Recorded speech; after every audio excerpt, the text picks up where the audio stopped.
Class 7 chapter number 11 जो कि हमारा ट्रायंगल से रिलेटेड है। आज हम उसका नेक्स्ट टॉपिक करेंगे। एक्सरसाइज 11 बी से पहले जो टॉपिक है वो डिस्कस करेंगे। बुक में से आपको ये रिजल्ट मिल जाएगा, sum of any two sides of a triangle is greater than the third side.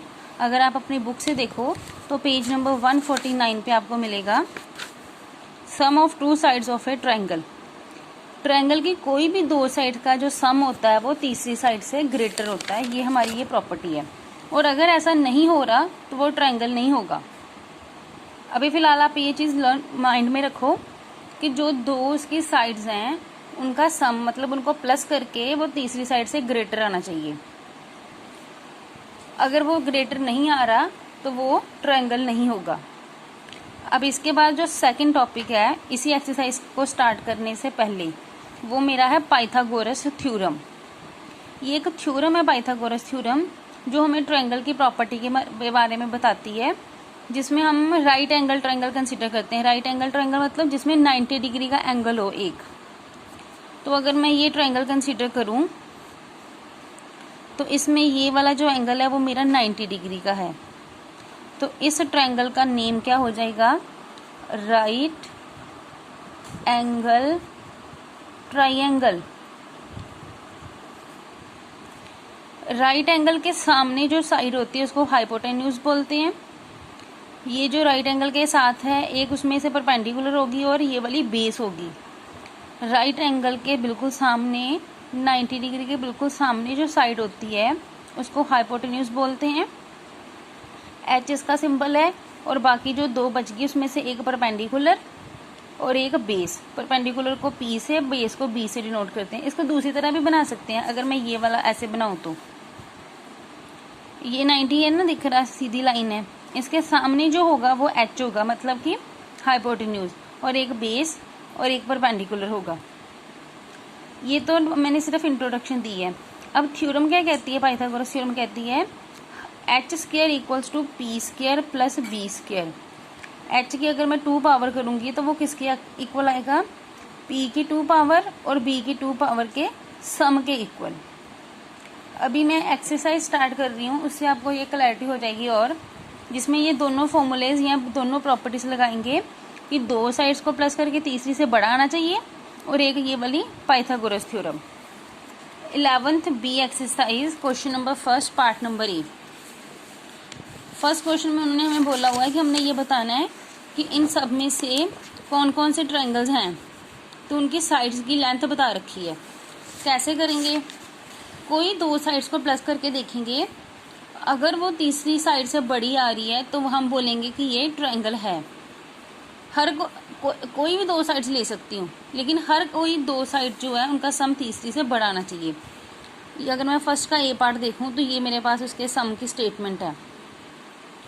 अब कोई दो साइड प्लस कर लो, 7 + 8 15, 8 + 7 15, 7 + 7 14। हर बार तीसरी साइड से तो बड़ा ही आंसर आ रहा है ना। जैसे 7 + 8 हुआ 15, 15 तो 7 से बड़ा ही होता है। अगर ये वाले 8 + 7 करूँ तो भी 15, वो फिर 7 से बड़ा होगा। अगर 7 + 7 करूँ तो 14, वो भी 8 से ग्रेटर होगा। तो that means A B plus B C का आंसर आ रहा था 15, जो कि ग्रेटर देन है 7 से। और ये 7 कौन सा है? ए सी। मीन्स कि टू साइड्स का सम ग्रेटर है थर्ड साइड से। देयरफॉर ये जो दिया हुआ इन्फॉर्मेशन ये ट्रायंगल का ही बारे में दिया है, hence it is a triangle. अभी आप इसका डी पार्ट देखो, फर्स्ट का ही डी पार्ट। ये इसमें साइड्स दे रखी हैं, 3 साइड्स। मुझे पता है कि अगर मैं 19 और 6 को प्लस करूँगी तो वो पक्का 10 से बड़ा आएगा, लेकिन अगर मैं 10 और 6 को प्लस करती हूँ क्या वो 19 से बड़ा हो जाएगा? नहीं। तो मैं क्या लिख रही हूँ? B C plus A C, means कि 6 + 10 हुआ 16, which is not greater then 19। Greater than को डाल के फिर कट कर देते हैं, मतलब नॉट ग्रेटर देन 19। और 19 क्या था? A B. मतलब कि हम यहाँ पे लिख सकते हैं कि B C plus A C not greater than A B. अगर दो साइड्स का सम जो है प्लस का साइन है वो तीसरी साइड से ग्रेटर नहीं आ रहा तो ये ट्रायंगल नहीं होगी। It is not a triangle. ये है फर्स्ट क्वेश्चन में। ऐसे आपने सारे पार्ट्स करने हैं फर्स्ट के। अभी आप इसका क्वेश्चन नंबर सेकंड देखो, जिसमें हमने पाइथागोरस थ्योरम अप्लाई करके हाइपोटेन्यूज की लेंथ जो है वो फाइंड करनी है। ये मेरे पास इंफॉर्मेशन दी हुई है स्टेटमेंट में। ABC ट्रायंगल है, मतलब ट्रायंगल होगा, बना देती हूँ, लेकिन एंगल B 90 डिग्री है, मतलब उसमें एक लाइन जो है वो ऐसे सीधी आएगी। अब चाहे तो इस तरफ बना दो या फिर उस तरफ बना लो। ये मेरे पास आ गया B, क्योंकि B बोला हुआ है 90। अब चाहे A इधर लिखो चाहे A इधर लिखो, तो मैं ऐसे लिख रही हूँ A B और C। AB की लेंथ कितनी दी हुई है? AB की लेंथ 6 सेंटीमीटर, तो ये मेरे पास 6 सेंटीमीटर है। BC की लेंथ कितनी दी हुई है बुक से देखो, 8 सेंटीमीटर, और एंगल B 90 है। ये वाली चीज़ मुझे, जिसको मैं H बोलती हूँ हाइपोटेन्यूज, वो फाइंड करनी है। अगर मैं पाइथागोरस थ्योरम लगाऊं तो पाइथागोरस थ्योरम मुझे कहती है कि H स्क्वायर किसके इक्वल होता है? P स्क्वायर और B स्क्वायर के इक्वल। H स्क्वायर, अब इस फिगर में से H ये है, ये P है और ये B है। H स्क्वायर मतलब AC की स्क्वायर, उसका नाम तो AC है ना H का। अब P की स्क्वायर मतलब AB की स्क्वायर, और बेस का नाम क्या है? BC, तो BC स्क्वायर। AB की जगह पे 6 पुट करके उसकी स्क्वायर की, BC जगह पे 8 पुट करके उसकी स्क्वायर की। स्क्वायर का मतलब 6 को 2 बार खोलना है, 6 6 दा 36, 8 स्क्वायर का मतलब 8 8 दा 64, तो यहाँ पे 36 प्लस 64 कर दिया। अब इनको प्लस करके बना 100, और 100 से आंसर आ गया 10। अब ये आंसर कैसे आता है?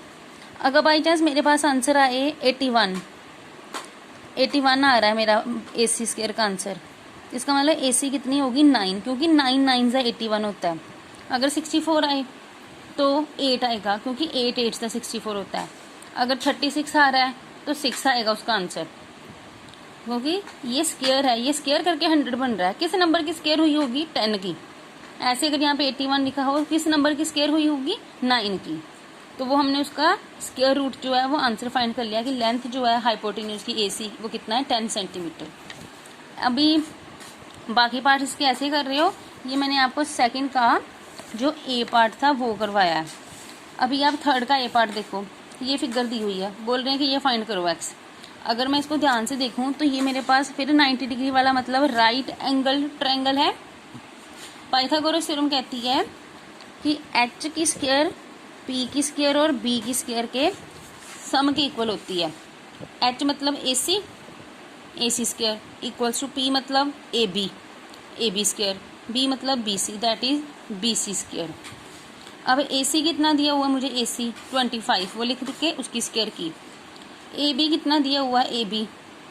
P मतलब 24, तो 24 लिख के उसकी स्क्वायर की। BC कितना दिया हुआ है? X, तो मतलब यहाँ पे फिर मेरे पास X की स्क्वायर आएगी। अभी 25 की स्क्वायर मतलब 25 को मल्टीप्लाई करना पड़ेगा 25 से, तो कितना आंसर आ जाएगा? 625। 24 स्क्वायर मतलब 24 को 24 से ही मल्टीप्लाई करना पड़ेगा, तो कितना आंसर आएगा? 576। X स्क्वायर ऐसे ही। अब ये उस तरफ जाके माइनस होगा, आंसर बच रहा 49। अभी मैंने जैसे यहाँ पे बताया था कि किसी नंबर को 2 बार मल्टीप्लाई करके 49 आ रहा है, तो कौन सा नंबर होगा वो? फिर 7। अगर यहाँ पे 64 होता तो कौन सा नंबर होना था? 8। ठीक है, तो ये ऐसे ही आपने थर्ड के जो बाकी पार्ट्स हैं वो भी कंप्लीट करने हैं।